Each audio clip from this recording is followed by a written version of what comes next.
भजन संहिता अध्याय 21 आयत 1। हे यहोवा, तेरी सामर्थ से राजा आनंदित होगा और तेरे किए हुए उद्धार से वह अति मगन होगा। आमीन। जब हम परमेश्वर के वचन को देखते हैं, परमेश्वर के वचन में जब हम यशाया में आप देखोगे, यशाया अध्याय 60 आयत 3, जाति जाति तेरे पास प्रकाश के लिए और राजा तेरे आरोहण के प्रताप की ओर आएंगे। आमीन। वे जो भी उद्धार पाए हुए लोग हैं, आप लोग कोई साधारण इंसान नहीं, परंतु परमेश्वर की दृष्टि में आप वे लोग हैं जो इन मिट्टी के बर्तनों में, यानी आपके शरीर में, आपकी देह में आप स्वर्गीय खजाना लिए हुए चलते हैं। जब हम परमेश्वर के वचन को देखते हैं तो आप बहुत बहुत कीमती है। यहाँ तक कि परमेश्वर ने वचन में भी ये लिखा है कि जब एक प्राण वापस बचा लिया जाता है, जब वो स्वर्ग के राज्य में या फिर कोई मन फिरा लेता है, तो स्वर्ग में कैसा हर्षोल्लास होता है। आमीन। और आप उसके भागीदार हो।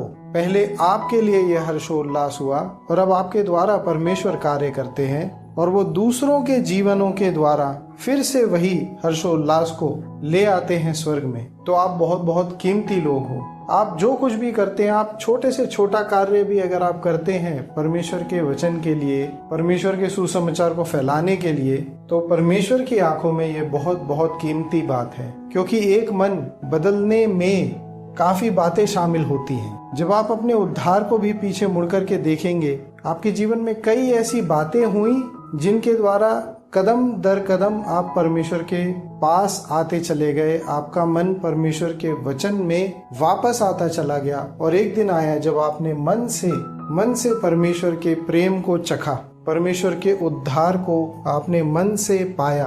और तब जैसा यशाया अध्याय 60 की पहली आयत कहती है, उठ प्रकाशमान हो, क्योंकि तेरा प्रकाश आ गया है और यहोवा का तेज तेरे ऊपर उदय हुआ है। आमीन। उसके आगे, देख पृथ्वी पर तो अंधियारा और राज्य राज्य के लोगों पर घोर अंधकार छाया हुआ है। अभी भी कई ऐसे लोग हैं जिन्हें यहोवा परमेश्वर के बारे में नहीं पता, परमेश्वर के प्रेम के बारे में नहीं पता, सुसमाचार के बारे में कुछ नहीं पता।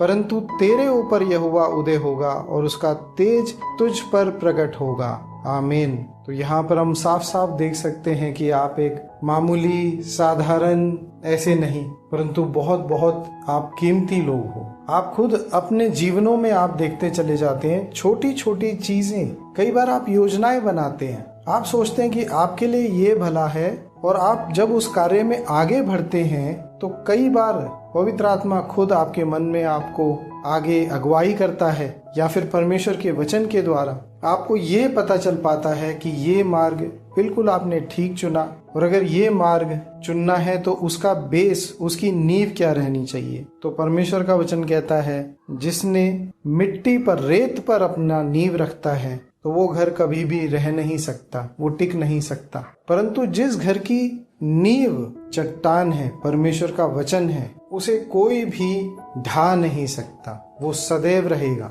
आपकी योजनाएं, आपके कार्य भी आप परमेश्वर के वचन पर निर्धारित होकर के आगे बढ़िए। आप अपने मन में परमेश्वर के वचन को मांग करके, परमेश्वर के वचन के द्वारा प्रार्थना करके आगे बढ़िए, और परमेश्वर आपको ना केवल सफलता दिलाएंगे, परंतु सबसे पहले आपके दिल में वो शांति देंगे, वो आनंद देंगे, वो आशीष देंगे और ये विश्वास देंगे कि वो आपके साथ हैं। तो परमेश्वर के वचन में हम यहाँ पर साफ देख सकते हैं, और ऐसा कई लोगों के जीवनों में हमने देखा है जिन्होंने कभी उद्धार, यहोवा परमेश्वर, वचन, सुसमाचार, प्रभु यीशु मसीह के बारे में कुछ जाना भी ना था, परंतु वो ऐसे लोग हुए इतिहास में भी और अब भी, जो बड़े बड़े नेताओं या राजा के पद के जैसे लोगों से मिले और उन तक भी सुसमाचार का प्रचार किया। आप परमेश्वर की अगुवाई में चल रहे हैं। प्रभु यीशु मसीह के नाम में आमीन। जय मसीह की।